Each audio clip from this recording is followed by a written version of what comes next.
अभी मत दे कुछ। हाँ जी, आवाज आ रही है हमारी? हाँ। अच्छा देखो, हम लोग कंपाउंड इंटरेस्ट को पढ़ रहे थे। कंपाउंड इंटरेस्ट में मैंने आपको पिछली 2 क्लासेस में कुछ बातें बताई थी, उसको आप देखना। खास करके 3 इयर्स में, फॉर 3 इयर्स में मैंने बताया था आपको कि जैसे मान लो कि एक तो आपका रेट का ही मेन लोचा है। मेन लोचा किस चीज का है? रेट का है। तो या तो रेट फ्रैक्शन में हो सकता है, या तो रेट फ्रैक्शन में हो सकता है, ना तो रेट होल नंबरों में हो सकता है। दोनों में से कुछ में भी हो सकता है। जैसे मान लो कि 16 सही 2/3% एक रेट हो गया, ठीक है, और एक रेट हो गया मान लो 4%।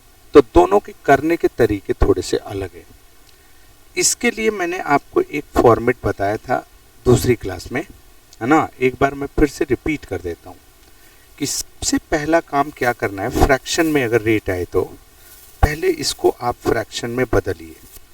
तो 16 × 48 तो 50/3 हो गया, तो परसेंट हो गया, तो इसको कैंसिल करोगे और डिवाइडेड बाई 100 बोलोगे, बोले तो ये 1/6 हो गया, ठीक है। अब आपको जो प्रिंसिपल दिए जाएंगे, जो भी प्रिंसिपल दिए जाएंगे, उसका आप 1/6 के हिसाब से निकालेंगे। तो मान लो ये इंटरेस्ट आ गया पहले साल का, और ये फिर से 1/6 निकालोगे तो ये भी इंटरेस्ट आएगा दूसरे साल का, और ये आएगा तीसरे साल का। ये तीनों चूंकि बराबर होंगे, चूंकि प्रिंसिपल का 1/6 ही आपने लिया हुआ है, ठीक है। अब दूसरे साल में एक एडिशनल चीज जुड़ जाती है, एक एडिशनल वहाँ 1/6 के हिसाब से, जिसे 2 साल के हम डिफरेंसेस भी कहते थे ना।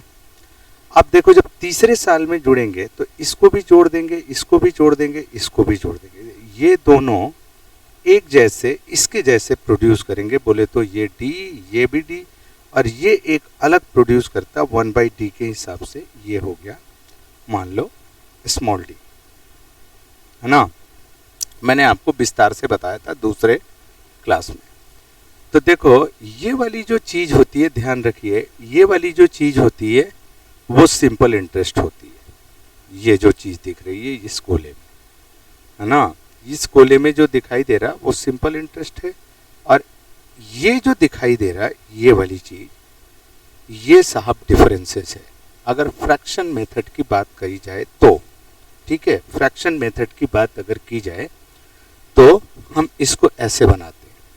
लेकिन अब आप मूलधन आपके पास नहीं दिया यहाँ पे, तो आप इसका क्यूब करके ले लेते थे। 2 साल में स्क्वायर करके ले लेते, 3 साल में क्यूब करके ले लेते थे, ठीक है। लेकिन जब होल नंबर्स आएंगे तो इसके भी तरीके मैंने आपको बताए थे कि अगर मान लो ये 4% है, ये भी 4% है, 3 साल का मामला हो गया, और ये भी 4% है, तो पॉइंट के बाद 2 पेयर्स आएंगे, मतलब 4 डिजिट आएगी। और अगर इसको क्यूब करोगे तो 4 का क्यूब हो गया 64। यहाँ पे 2 डिजिट कंपल्सरी लिखी जाएगी। अगर 3 डिजिट आएगी तो एक कैरी ऑन करना इस साइड के लिए, ठीक है। इसका स्क्वायर करके 3 गुना कर देना, 4 चौका 16, तिया कितना 48 हो गया, ठीक है। और 4 4 4 बोले तो ये हो गया 12। तीनों को जोड़ दिया, ये इतना परसेंट आपको CI प्राप्त होगा। इसके लिए मैंने बताया था कि इसको 3 पार्ट में बांट लेना, इसको x क्यूब कर देना, इसको x स्क्वायर करके और 3 से गुना कर देना, बोले तो 3x हो गया। और यहाँ पे पॉइंट आएगी और इस साइड तीनों को जोड़ देना, ठीक है। 2 डिजिट रखना कंपलसरी है। अगर 2 डिजिट आप रख देते हैं, नहीं आता है तो 0 लगा के 2 डिजिट बनाइए। अगर 2 डिजिट से ज़्यादा आता है तो कैरी ऑन कीजिए इस साइड का। ये मैंने पिछली क्लासों का रिकैप कर दिया कि फ्रैक्शन आएंगे तो ऐसे करेंगे आप, और होल नंबर आएंगे तो ऐसे करेंगे, ठीक है। अब बात आएगी क्वेश्चनों की कि क्वेश्चंस पे हम इसको इम्प्लीमेंटेशन कैसे करेंगे, क्योंकि क्वेश्चंस जो हैं वो केवल नियम के आधार पे नहीं चलेंगे, है ना। ऐसा नहीं कि आपने मैथ्स पढ़ लिया है और आपने हज़ारों मैथ बना लिए हैं तो आप क्वेश्चन को कर ही सकते हैं। उसके लिए तो सर कॉमन सेंस और कंसेप्ट की ज़रूरत होती है। आप क्वेश्चंस देखिए, क्वेश्चन एक बार लगा दीजिए क्वेश्चन। हाँ जी, 2 वर्षों के चक्रवृद्धि और साधारण ब्याज का अनुपात 25:1 है, 24 है। कहता क्वेश्चन में कि 2 साल का अगर चक्रवृद्धि और साधारण ब्याज गिना गया 2 साल का, तो इसका 2 साल का अगर CI और SI और SI का जो रेशियो है वो 25:24 का है। ठीक है, 24 का है। अब आपसे कहता है क्वेश्चन में कि 3 वर्षों का चक्रवृद्धि और साधारण ब्याज का अनुपात क्या होगा। अगर 2 साल का ये होता है तो 3 साल का क्या होना चाहिए। तो देखो, साधारण ब्याज तो बराबर बराबर होंगे, मतलब 12 + 12, 2 साल का मामला है तो, और चक्रवृद्धि ब्याज पहले साल तो 12 ही होगा और मूलधन का भी 12 ही प्राप्त होगा और ये 1 रुपये ज्यादा मिल रहा। तो अब आप सीधे सीधे सोचिए कि ये 12 और ये 12 और ये 1 ऐसे ही तो मिला होगा चक्रवृद्धि ब्याज।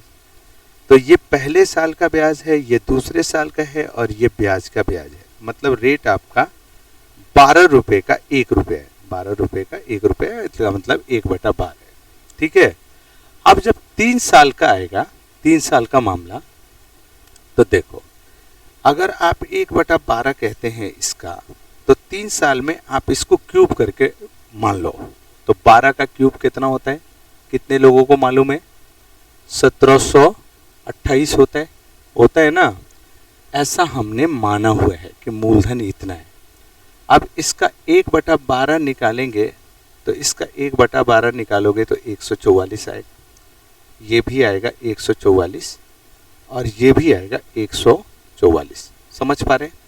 अब इसकी फॉर्मेट 1/12 के हिसाब से बनेगी, तो ये भी 12, ये भी 12, ये भी 12 और ये हो गया 1।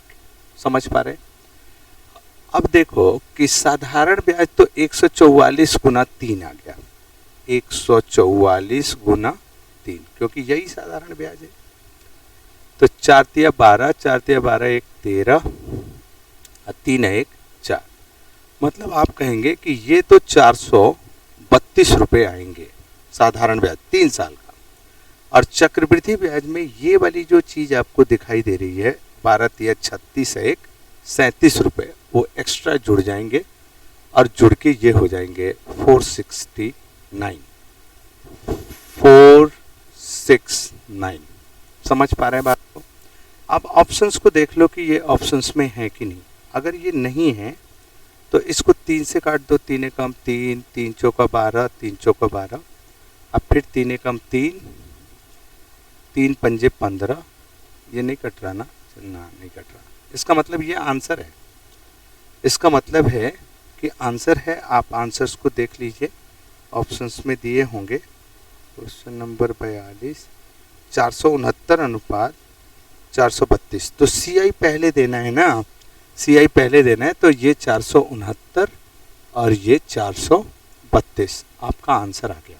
समझ पा रहे बात को कि आप साहब D ऑप्शंस को करेक्ट करेंगे। समझ रहे ना कि देखो ये क्वेश्चन देखने से तो बड़ा आसान दिखता था कि भाई 2 साल का इतना है तो 3 साल में कितना होगा। तो पहले हमने इसको इसलिए डिटरमाइन किया कि हमें रेट का पता चल जाए। जब हम रेट का पता लगा गए तो हमने 3 साल का फॉर्मेट बना लिया और 3 साल का फॉर्मेट बना के हम समझ गए कि ये 144 144 144 ये तीनों तो सिंपल इंटरेस्ट है और कंपाउंड इंटरेस्ट में ये वाली चीज़ जुड़ती होगी। तो जैसे ही मैंने इस चीज़ को पता लगाया तो मेरे आंसर्स क्लियर हो गए। शायद आप मेरी बातों को समझ पा रहे हैं, है ना। अब हम अगले क्वेश्चंस की तरफ बढ़ेंगे। अगले की तरफ बढ़िए आप, क्वेश्चन लगा दीजिए। Question number 43।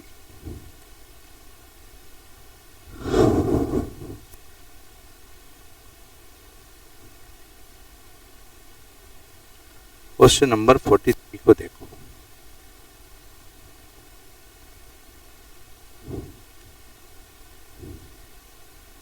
Question number 43।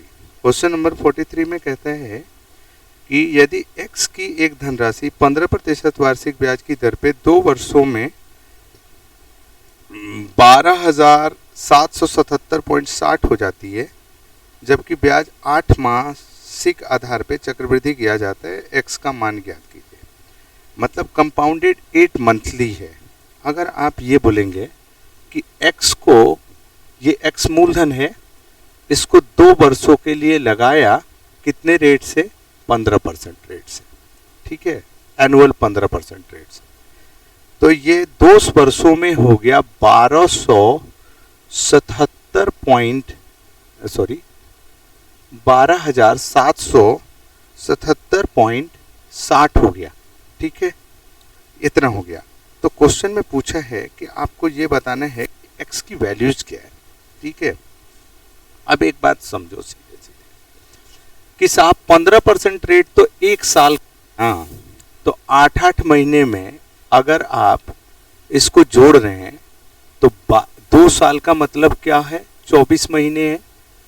तो अगर 8-8 महीने पे जोड़ रहे हैं आप ब्याज, तो इसका मतलब है कि आप 3 साल जैसा बर्ताव कर रहे हैं। अब 8 महीने के लिए 15% अगर एनुअल रेट है तो वो तो 1 साल का है, तो 8 महीने को आप साल में बदल दो। तो 8 महीने को साल में बदलने के लिए 8/12 करोगे तो ये 2 हो गया और ये 3 हो गया, 3 पंजे 15। मतलब ये रेट 8 महीने में 10% ठहर रहा। समझ रहे हैं बात को कि ये 8 महीने में 10% ठहर रहा। तो इसका मतलब ये 10%, ये भी 10% और ये भी 10% आ गया। समझ रहे हैं बात को? अब सीधे सीधे सोचो कि साहब 10% के हिसाब से 3 साल का मामला बनता कैसे है? तो पहले आप इसका क्यूब करते, तो 10 का क्यूब 1000 होता है। 1000 में डबल जीरो दे के 10 को कैरी ऑन किया इस साइड के लिए, इसका स्क्वायर करके 3 गुना किया, तो 10 का स्क्वायर 100, 100 दिया 300, 300 अब प्लस 10, 310 हो गया। 10 यहाँ पे रखा, 3 को इधर किया, 10 10 10 30 और 3 33। मतलब मैं ये कह सकता हूँ कि 33.1% इसका आंसर आना चाहिए, इतना परसेंट, क्योंकि ये जीरो की तो कोई वैल्यू है नहीं ना, ये जीरो की तो कोई वैल्यू नहीं है, तो आप इतना परसेंट बोलेंगे मोटा मोटी 100 रुपये 33.1% के हिसाब से 133.1% हो जाते होंगे, है ना। अब इतने यूनिट की वैल्यू है कितनी? इसके बराबर है, आप देखिए है कि नहीं। तो 1 यूनिट की वैल्यू कितनी है? 12,777.60 डिवाइडेड बाई 133.1 है कि नहीं। तो 100 यूनिट की वैल्यू निकाल दोगे तो बताओ आएगा कि नहीं आएगा। ये समझ पा रहे हैं हमारी बात को? यस और नो? समझ पा रहे हैं ना कि साहब इस सिचुएशन से हम कंट्रोल कर लेंगे। अब इसको हटाना ही है तो इसको हटा दो, इसको भी हटा दो और इससे डिवाइड करके देख लो कि साहब 12,777.6, इसमें मैं अगर 1331 से डिवाइड करता हूँ तो 12 इतने में डिवाइड होगा, ठीक है। तो जितने 8 बार में हो 13 बट्ठे 104, 13 9 117, 117, शायद ये 9 से चला जाएगा, 9 नहीं जाएगा, जितने से जाएगा मतलब आप इस आंसर को बना लेंगे। समझ पा रहे हैं ना? जितने से जाएगा वो अलग बात है। आप शायद क्वेश्चन को समझ चुके हैं। दूसरा क्वेश्चन लगाइए।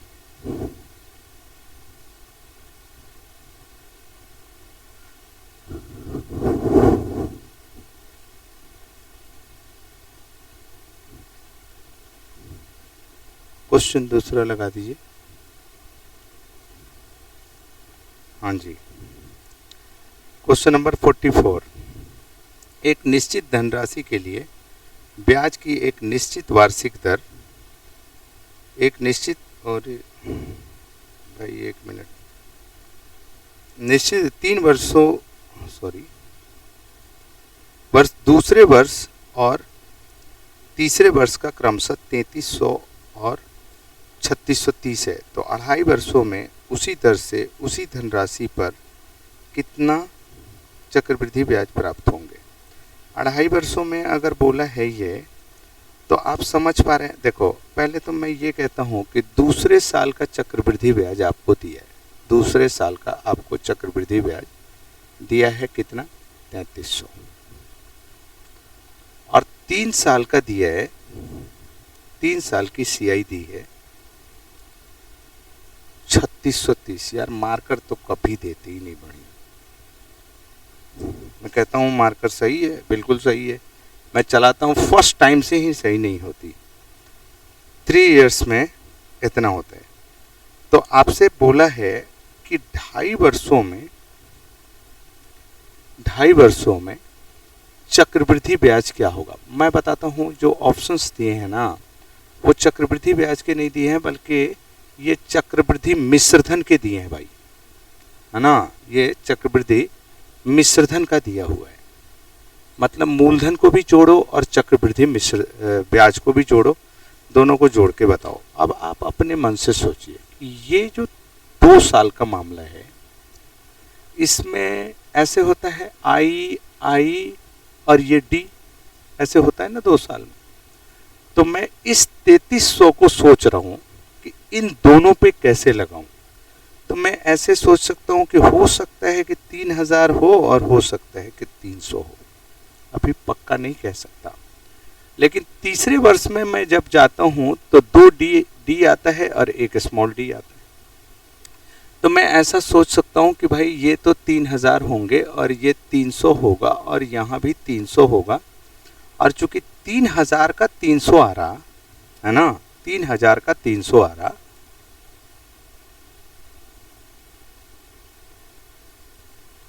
ऐसे आ रहा, तो इसका मतलब ये रेट 10% होगा। तो अगर मैं इसको 10% के हिसाब से लगाता हूँ तो ये आ जाता है 30 और ये 3630 हो जाता है। मतलब ये 3300 प्राप्त हो जाता है और ये 3630 प्राप्त हो जाता है। हमारी असेसमेंट कहती है ये, है ना, हमारी असेसमेंट कहती है।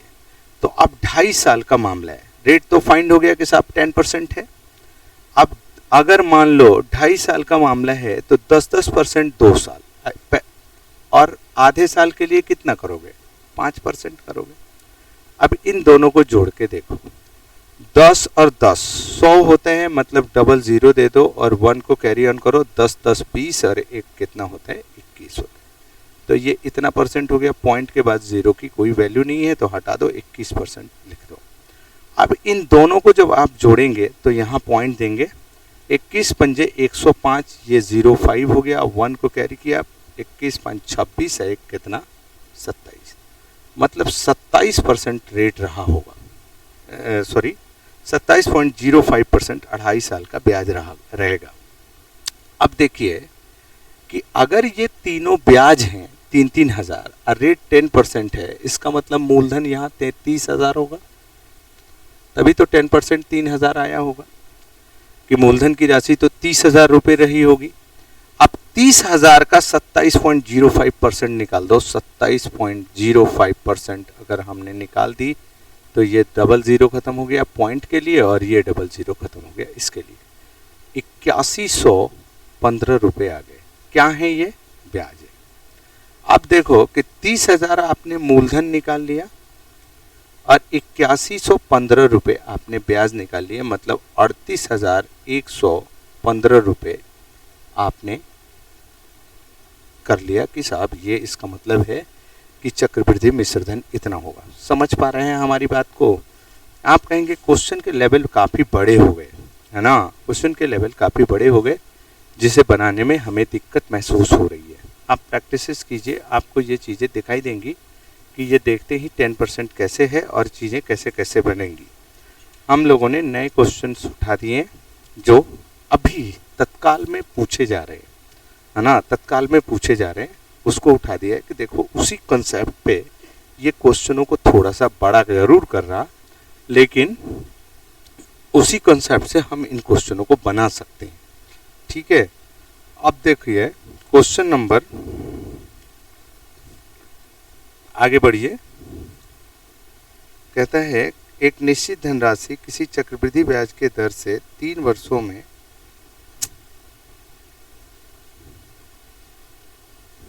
कहाँ गई भाई,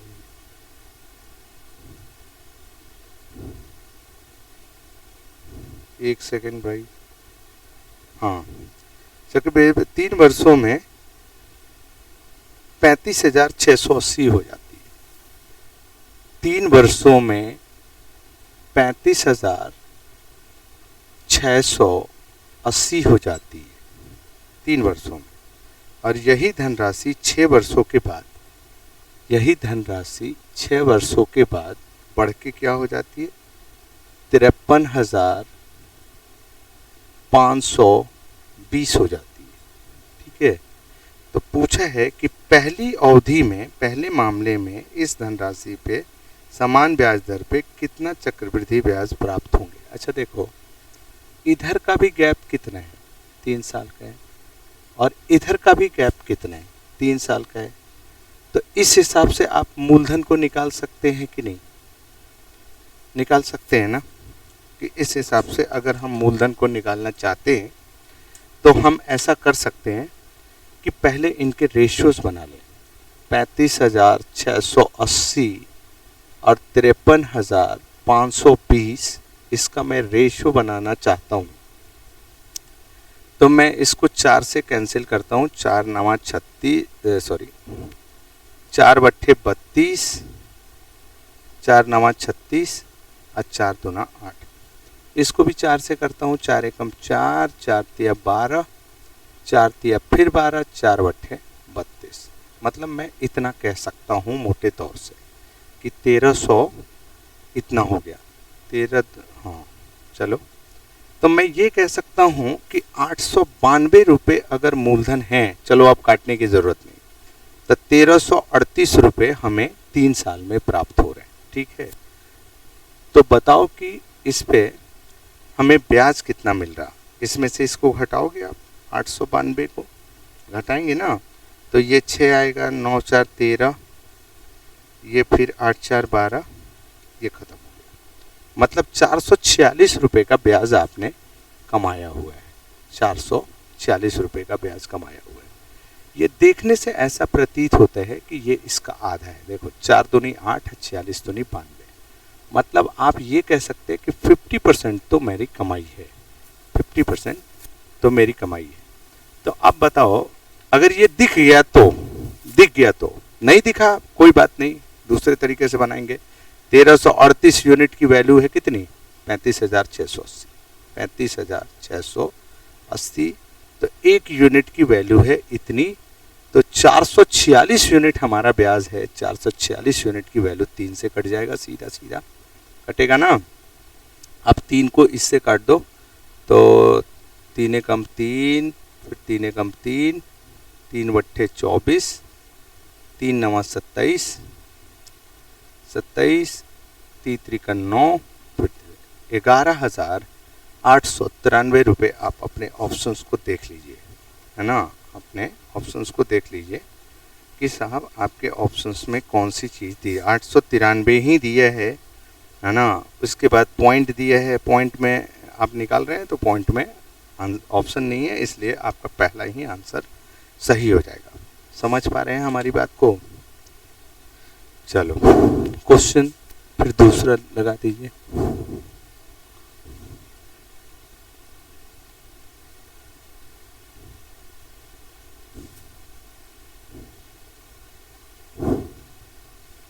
फिर दूसरा क्वेश्चन लगा दीजिए। 18,000 रुपये की राशि 10% प्रति वर्ष के दर से चक्रवृद्धि ब्याज पे उधार ली जाती है, तो तीसरे और चौथे वर्ष के ब्याजों में अंतर कितना होगा। कहता है क्वेश्चन में कि हमारे पास रुपया है 18,000, हमारे पास रुपया है कितना, 18,000, रेट कितना है, 10% है। ठीक है, तो कहता है कि 3rd ईयर और 4th ईयर माने चौथे साल के ब्याज और तीसरे साल के ब्याज में कितना का डिफरेंस आएगा। अगर यही मामला है तो चौथे साल में और तीसरे साल में कितना का डिफरेंस आएंगे। अब देखो 10% के हिसाब से अगर रेट है तो ये तो मामला बहुत आसान है। अगर मैं 100 पे ही इसको लेके चल देता हूँ तो 10% के हिसाब से पहले साल 10, दूसरे साल भी 10, 10 का 10% कितना 1, 10% मामला है। ठीक है, तीसरे साल आओगे तो 10, ये 1, ये भी 1 और इसका 10% और 0.1 हो जाएगा। 1 का 10% कितना होगा, 0.1 ही तो होगा। तो ये यहाँ से हमें तीसरे साल का ब्याज दिला देता है। अब जब चौथे साल में आते हैं तो ये 10 हो गया और ये तीनों जुड़े होंगे तो तीनों एक एक एक को पैदा किया होगा, ये और ये 3 एक भी जुड़े होंगे नहीं, तो 3 अगर एक भी जुड़े हैं ये तो सारे 0.1 को देंगे, मतलब 0.3 हो जाएगा। समझ रहे हैं बात को। और ये भी जो जुड़े हैं इसकी पर चर्चा नहीं हुई, तो इसका अगर 10% लोगे तो 0.01 हो जाएगा, मतलब चौथे साल का ब्याज हो गया इतना। तो चौथे साल का ब्याज देखो 10, 3, 13, 13.3, 13.31 हो गया तीसरे साल का, सॉरी चौथे साल का। और तीसरे साल का 10, 11, 12, 12.1 हो गया। अब इन दोनों को घटा के देखो आप, 13.31 में से अगर आप घटाएंगे तो 1.21 आएगा। 1 पॉइंट कितना आएगा, 21 आएगा। मतलब कि इतना यूनिट आपका डिफरेंस आएगा अगर आपका मूलधन 100 है तो 100 यूनिट की वैल्यू हो गई इतने के बराबर। तो एक यूनिट की वैल्यू कितनी, 180 होगी। तो 180 से आपको गुना कर देना है। 180 से गुना करोगे तो ये पॉइंट से रख के आएगा यहाँ पे और इसकी सेवाएं समाप्त कर दी जाएगी। 18 कम 18, 18 दूनी 36, 1 37, 7 हाथ में 3, 18 और 3 21। और चूंकि एक के बाद पॉइंट है मतलब आप कहेंगे 217 पॉइंट इतना हो गया। मेरी बात समझ में आ रही, ये आपका एक थॉरो हो गया। ये आपका क्या हो गया भाई, ये एक थॉरो हो गया। अब आप देखो, अब आप आराम से देखो कि आप ऐसा नहीं कह सकते कि सर 1 साल का गैप है तो 1 साल का गैप लेके बना दो ना, कि 1 साल के गैप लेके नहीं बनेंगे। अगर दूसरे साल का देखोगे तो 10 1 11 हो गया और तीसरे साल का देखोगे तो 12.1 हो गया। अगर इसका 1 साल का गैप ले रहे तो 1.1 आ रहा, नहीं कंप्लीट हो रही है मामला। समझ पा रहे हैं ना हमारी बात को। तो इस चीज़ को आप इम्प्लीमेंट नहीं कर सकते, है ना, इस चीज़ को इम्प्लीमेंट नहीं कर सकते। आपसे क्वेश्चन इस तरीके से पूछे जाएंगे जैसे आप उसे ना बना पाएँ, है ना, ना बना पाएँ। तो अगर आपको आराम से ये करना है तो आपको क्वेश्चनों को सीखना होगा, है ना, क्योंकि अब जो क्वेश्चन पूछे जा रहे हैं ना वो किताबों के नहीं है। अब जो क्वेश्चन पूछे जा रहे हैं वो किताबों के नहीं है कि आप उसे ये कर लें कि मैं किताब बना के अपनी चीज़ों को कंप्लीट कर लूँगा, नहीं। अब आपको पहले क्वेश्चनों को सीखना होगा, मास्टरों के साथ सीखना होगा, लगभग 100 क्वेश्चनों के साथ, और तब जाके धीरे धीरे चीज़ें बदलेंगी। अब देखो क्वेश्चन आपके जो स्क्रीन पे दिखाई रहा 47, क्वेश्चन नंबर 47। अब ये देखो, कहता है कि कृष्णा ने 10,000 रुपये की 2 राशि है। कृष्णा नाम का एक आदमी है जो 10,000 रुपये को लगाता है, ठीक है, और उसने 2 बैंक में लगाए, एक HDFC, एक लगाया है PNB में। इस पे लगाया 14% पे, इसको लगाया 11% पे, ठीक है। तो कहता है कि 2 साल में यदि ब्याज हमें 2 साल में अगर दोनों बैंकों से अगर हमें चक्रवृद्धि ब्याज 2726 रुपये प्राप्त होते हैं, है ना, तो आपसे क्वेश्चन में पूछा है कि बताओ कि HDFC में कितना निवेश किया गया है। अच्छा ये देखो, ये अलग अलग 2 मामले हो गए। तो 14% के हिसाब से 2 साल का तो आप निकाल सकते, पॉइंट दिया, 14 गुना 14 196.96 आ गया, 1 को कैरी ऑन कर लिया, 14 14 28 1 29 हो गया। मतलब आप ये कहेंगे कि 29.96% इसको पैसा मिला होगा कहाँ से? HDFC से, ठीक है, HDFC से।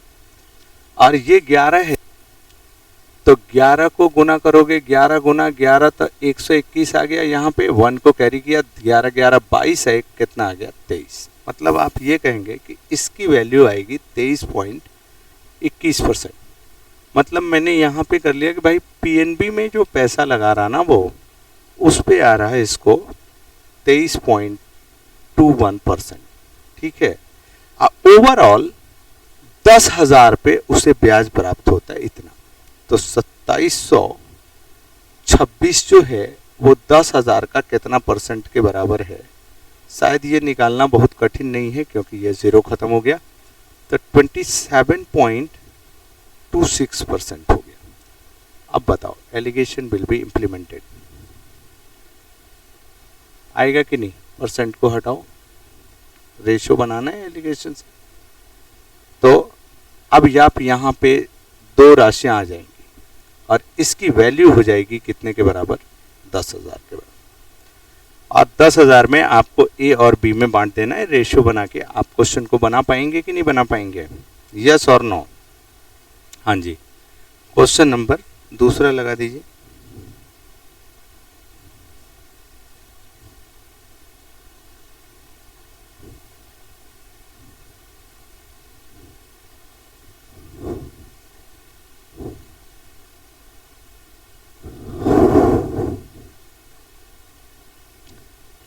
क्वेश्चन दूसरा लगा दीजिए। चलो,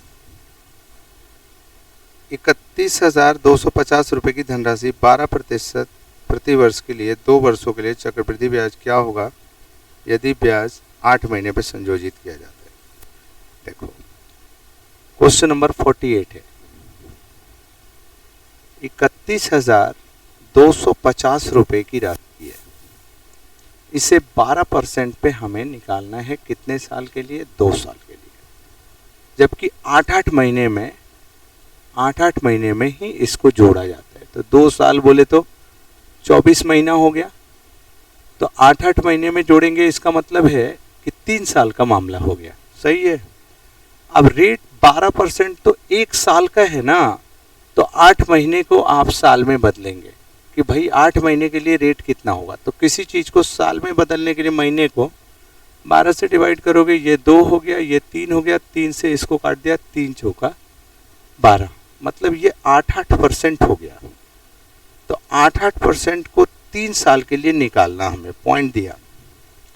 इसका क्यूब करोगे तो 8 का क्यूब कितना होता है? 512, 5 दे दिया कैरी ऑन, ठीक है। इसका स्क्वायर किया, 64 64 तिया 192, 64 तिया, हाँ 192, 192 5 197, ये 1 हो गया। 8 तरीके 24, 1 25 हो गया। मतलब मैं कह सकता हूँ 25.9712% आना चाहिए। तो देखो, एक बात मैं बता रहा हूँ आपको, इसको निकालने के कई तरीके हैं। ये देखने में बड़ी डिजिट लग रही है। 25% तो इसको निकालना बहुत आसान है। 25% इसका निकालना, 25% क्या है? 1/4 है। तो 31,250 रुपये का 1/4 निकालना बहुत ज़्यादा मुश्किल नहीं है। 25/100, तो 4 सत्ते 28, 4 बट्ठे 32, 4 एकम 4, 4 दूना 8, 0.5। मतलब आपने 25% निकाल लिया, 7812 रुपये 50 पैसे आ गए। समझ रहे हैं बात को कि 7800 इतना रुपए आ गए। क्वेश्चन कौन सा था? 48। हाँ, अब देखो 1% से थोड़ा सा कम है, तो 1% अगर निकालोगे तो 312 को आएगा, मतलब 0.5, ये 4, ये 2, 8 3 11, ये मतलब 8100। देखो, ये 25% निकाला और ये 1% निकाला, 26% से थोड़ा सा कम आना चाहिए। मतलब 2124 से थोड़ा सा कम, 81 से 24 से थोड़ा सा कम आना चाहिए। तो 81 से 24 से थोड़ा सा कम 8116 ही दिखता है। समझ पा रहे हैं ना ऑप्शंस के हिसाब से। मतलब ये परसेंटेज निकालना मुश्किल जरूर है, लेकिन अगर दिमाग को लगाया जाए कि पहले 25 निकाला जाए, फिर 1% निकाल के थोड़ा सा कम जो ऑप्शन है उसको लगा दिया जाए, तो हम क्वेश्चनों को आसानी से बना सकते हैं। समझ पा रहे हैं बात को। क्वेश्चन नंबर 49 पे चलिए।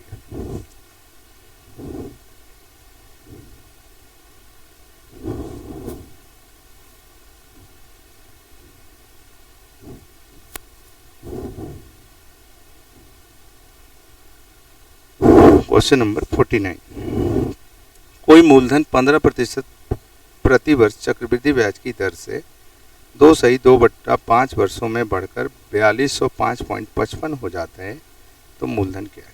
अच्छा चलो, क्वेश्चन नंबर 49। पहले साल 15%, दूसरे साल 15%, 2/2/5 है, 2/2/5 साल है। तो ये तो 2 साल निकाल लिए हमने, 2/5 को निकालना है कि 15% के हिसाब से 2/5 कितना होता है। तो 3 दूना 6 होता है ना, मतलब ये हो गया 6%। ठीक है। अब ये कहते हैं कि इतने दर से ये बढ़कर 4205.55 हो गया। इसको निकालना ज़्यादा कठिन नहीं है। आप देखो 15 225, 25 को दिया, 2 को कैरी किया इधर के लिए, 15 30 और 2 कितना 32, मतलब इतना परसेंट हो गया। अब इन दोनों को जोड़ना है आपको, क्योंकि यहाँ पे पॉइंट आ गया है। मैंने आपको बताया था कि अगर आप कहीं पे फंसे कंपाउंड इंटरेस्ट में, तो इस पे तुरंत निकाल लेना, है ना। तो आप इस पे निकाल लोगे 32.5 plus 6 plus 32.25 into 6 divided by 100। तो ये देखो 3825 हो गया, 38.25 हो गया ना। और वो 32 के हिसाब से जोड़ोगे तो 5 छक्का 30, 0, 6 दूनो 12, 3 15, 5 हाथ में 1, 6 दूनो 12, 1 13, हाथ में 1, 6 3 18, 1 19। ठीक है। 2 के बाद पॉइंट है और डिवाइडेड बाई 100 है, मतलब 1.93 को जोड़ना पड़ेगा आपको।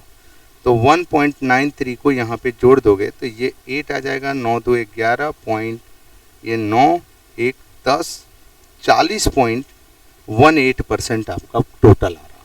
ठीक है, आपका 40.18% आ रहा। अब आप देखो कि अगर मिश्रधन 4205 हो गया है तो 100% मूलधन भी जुड़ेगा, मतलब 140.18% इज इक्वल टू आपको दिया है 4205 पॉइंट, जो भी दिया है 55, ये 55। तो 1% की वैल्यू 4205.55 गुना डिवाइडेड बाई 144.18, तो 100% की वैल्यू क्या हो सकती है? पॉइंट को पॉइंट से हटा दो, है ना, और इसको डिवाइड करके काट पीट के बना लो। 14 या 42 लगता है देखने से कि लगभग इसका आंसर 3000 होना चाहिए। पूछा काहे होना चाहिए 3000, कि ये देखो 4200 है, तो अगर इसके आंसर 3000 होंगे तो 3000 का 40% कितना आएगा? 1200 आएगा, मतलब ये 4200 तक पहुंच रहा। 40.8% ज़्यादा है तो 4200 समथिंग आ जाएगा, बात खत्म है। समझ पा रहे हैं ना बात को, कि आप एसेस कर सकते हैं कि यार 40% बढ़ रहा है, इसका मतलब ये 140% के आसपास होगा। तो 3000 का एक 40% जोड़ देते तो 4200 आ जाता है। तो ये 5.55 जो ज़्यादा आ रहा, ये निश्चित रूप से इस फ्रैक्शन के चलते आ रहा होगा। समझ पा रहे हैं ना। आप अपनी कैलकुलेशन धीरे धीरे क्वेश्चनों को बनाते हुए ही कर सकते हैं, है ना, बनाते हुए कर सकते हैं। दूसरा क्वेश्चन लगाइए।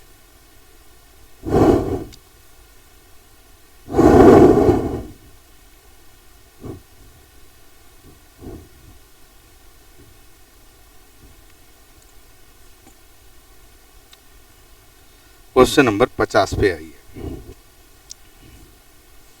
5000 रुपये हैं, इसका 5% रेट काटा जा रहा, साधारण ब्याज है। जो हम कमाई करेंगे उसका 20% इनकम टैक्सेस काटे जाते हैं। तो कहता है 3 साल में क्या होगा। तो ये देखो हर साल काटा जाता होगा, तो अगर 5% का 20% निकालोगे तो 1% आएगा, मतलब 1% इनकम टैक्स कट गया, मतलब नेट हमारी कमाई कितनी है 4% की। कितने साल? 3 साल। 4%, 4% और ये भी 4%, पॉइंट देके 2 पेयर दिया। इसका अगर क्यूब करोगे तो 4 का क्यूब आएगा 64, और इसका स्क्वायर करके अगर 3 गुना करोगे तो 4 चौका 16, तिया कितना आएगा 48, 4 4 12, मतलब इतना परसेंट आना चाहिए। तो ये 5000 है, गुना करने में हम फंस सकते हैं, तो हम क्या इसको 10,000 बटा 2 नहीं लिख सकते, और इसका 12.4864% अब हमें निकालना पड़ेगा।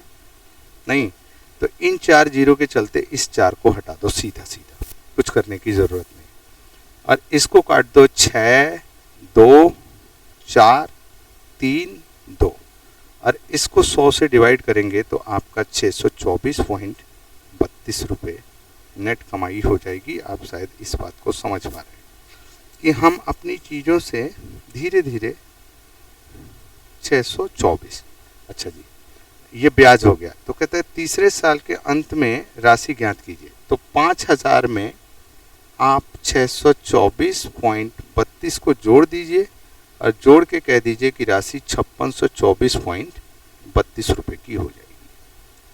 समझ पा रहे हैं हमारी बात को? समझ पा रहे हैं ना? 5624, हाँ पहला ऑप्शन है, आप बना देंगे। क्वेश्चन नेक्स्ट लगाइए।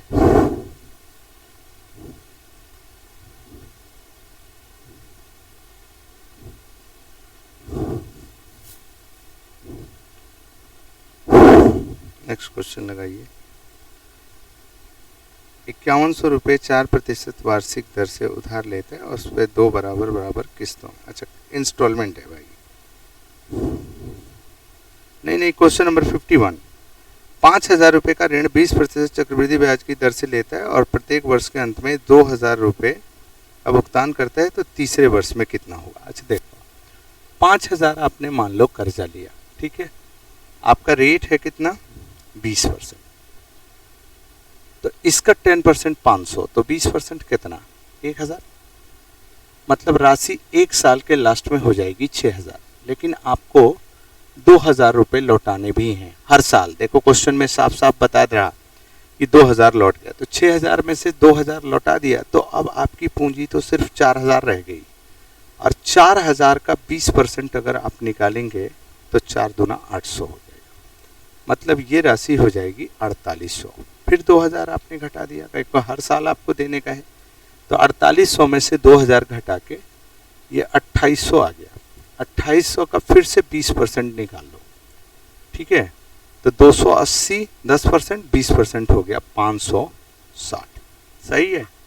तो 2800 प्लस 560 ये हो गया 3360। तीसरे साल चूंकि सारा पैसा आपको देना है, तो आप सीधे सीधे आंसर्स कह सकते हैं कि 3360 रुपये दे दो, मामले बन जाएंगे। समझ पा रहे बात को?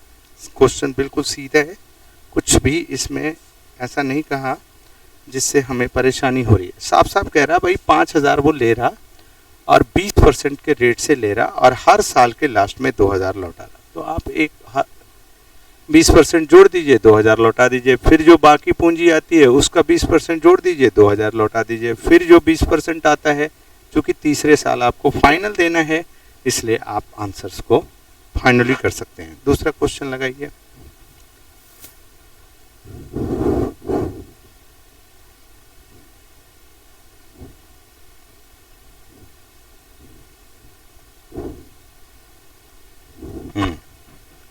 ₹5100 4% वार्षिक ब्याज की दर से उधार लेता है और वार्षिक किस्तों में चुकाता है, तो प्रत्येक वार्षिक किस्त क्या है? ये देखो क्वेश्चन नंबर 52 है, इसे हम कहते हैं इंस्टॉलमेंट। मैं आपको इंस्टॉलमेंट के एक तरीका बता देता हूँ जिससे आप किसी भी इंस्टॉलमेंट के क्वेश्चंस को कर सकते हैं। जैसे मान लो कि उसने पैसा कितना लिया है, लोन कितना लिया, उसने ऋण कितना लिया, 5100। ठीक है, और रेट है 4% का। रेट कितना है, 4% का है, और 2 इक्वल इंस्टॉलमेंट में देना है, 2 बराबर वार्षिक किस्तों में देना है। तो ये इंस्टॉलमेंट में देना है। पूछा है प्रत्येक इंस्टॉलमेंट कितने का हो सकता है। ठीक है, अब देखो ये इक्वल है, 4% के हिसाब से ये हो गया 4 बटा कितना, 100। इसको काट के कह दो 1 बटा कितना हो गया, 25। माने 25 रुपये का ब्याज कितना है, 1 रुपया है। तो अगर आप मेरे को 25 रुपये देंगे तो मैं आपको 1 साल में 26 रुपये लौटा दूंगा, 1 रुपये जोड़ के। अब 4% रेट का मतलब शायद यही है। ठीक है, अगर कंपाउंड इंटरेस्ट होता तो यहाँ फिर 25 और यहाँ 26 लिखते और दोनों को गुना करते, मतलब ये स्क्वायर करेंगे अगर 2 साल का मामला है तो। अगर 2 साल में कोई कहे कि 4% के रेट से क्या होगा, तो 25 का स्क्वायर 625 और 26 का स्क्वायर हो गया 676।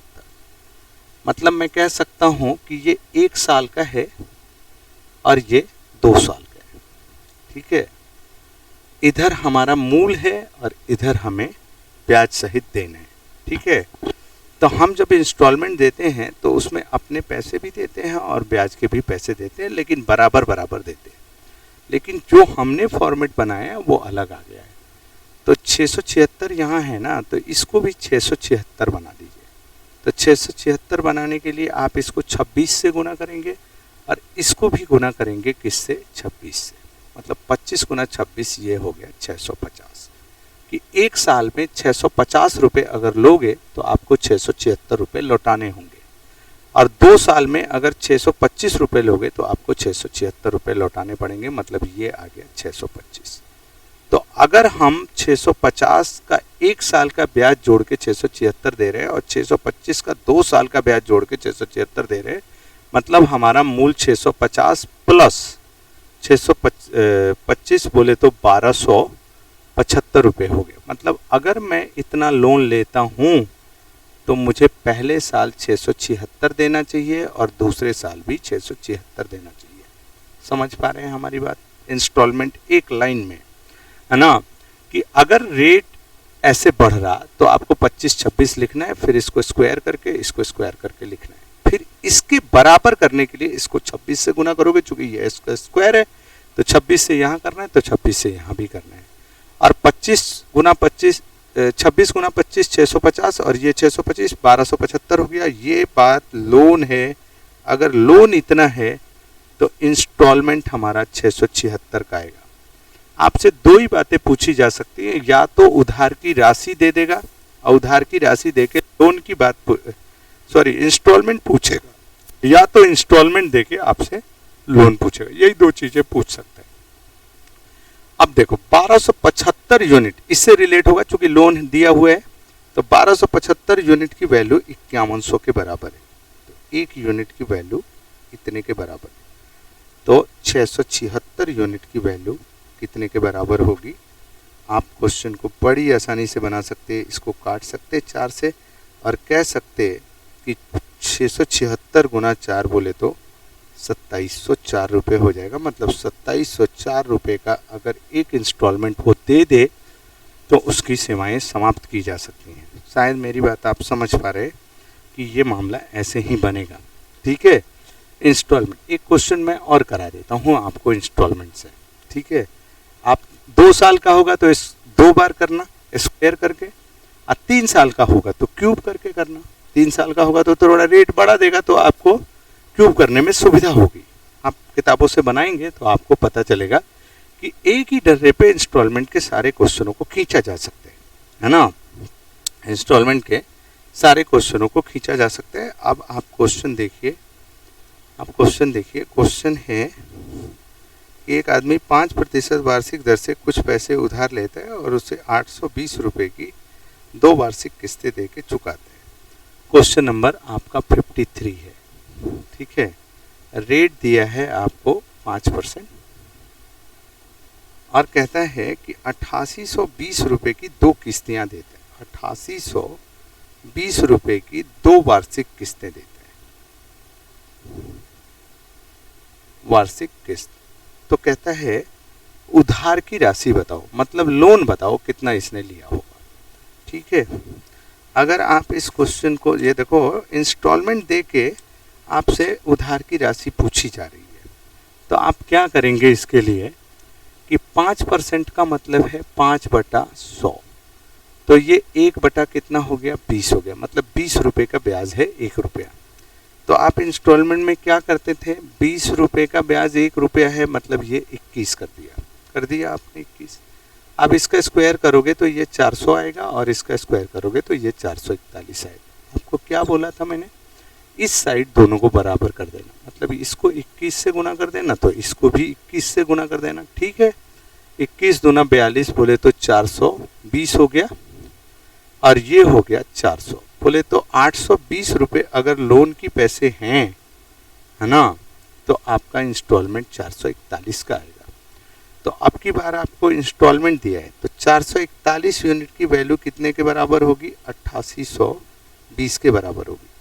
तो 1 यूनिट की वैल्यू इतने के बराबर होगी, तो 820 यूनिट की वैल्यू कितने के बराबर होगी। अगर आप इसको काट देंगे तो ये 20 बार में कट जाएगा और ये 164 2 बार 0 आ जाएगा, मतलब 16,400 रुपये आपके आंसर्स दे दिए जाएंगे। समझ पा रहे हैं, इंस्टॉलमेंट को हम ऐसे करके बना सकते हैं। कभी इंस्टॉलमेंट दे सकता है तो लोन पूछता है, लोन दे देता है तो इंस्टॉलमेंट पूछता है। अगर मान लो कि 3 साल का मामला दे दे, 3 वार्षिक किस्त, तो 20 का क्यूब करके 8000 और 21 का क्यूब करके जो भी आता है यहाँ लिख लो और इन सबको इस साइड वाले को बराबर कर लो क्योंकि ये इंस्टॉलमेंट है, और इन सबको करके जोड़ लो, ये हमारा लोन है। समझ पा रहे हैं ना। अब देखो एक क्वेश्चन और मैं आपको करा देता हूँ, सीआई में आपसे पूछ लिए जाएंगे, सीआई में आपसे पूछ लिया जाएगा कि साहब इस क्वेश्चन को करा दो। देखो जैसे मान लीजिए कि मैं क्वेश्चन का डेटा लिख देता हूँ, आप समझ जाएंगे। कहता है कि 12,200 रुपये एक आदमी के पास है, इसके बच्चे हैं 10 साल के और 12 साल। 12,200 रुपये को उसने क्या करा, किसी बैंक में जमा किया, है ना, अपने दोनों बच्चों के नाम से, इसके नाम से और इसके नाम से, और रेट लगाए उसने 10%,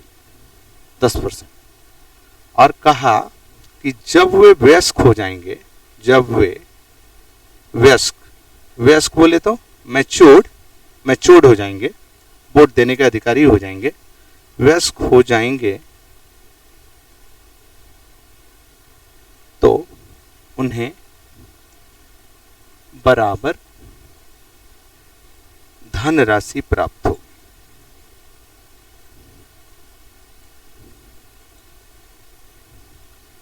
तो पूछेगा कि इसका पैसा कितना दिया और इसको पैसा कितना दिया, डिवाइड का क्वेश्चन है ना। एक आदमी 12,200 रुपये को अपने 2 पुत्रों में जिनकी उम्र 10 साल और 12 साल है इस प्रकार विभाजित करना चाहता है कि उनके बच्चे जब वयस्क हों तो उनको बराबर बराबर धनराशि प्राप्त हो जाए। ठीक है, जबकि ब्याज की दर 10% चक्रवृद्धि है।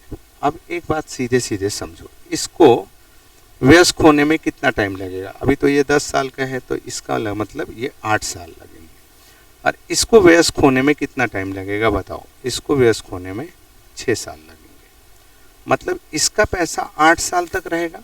छोटे बच्चे का पैसा,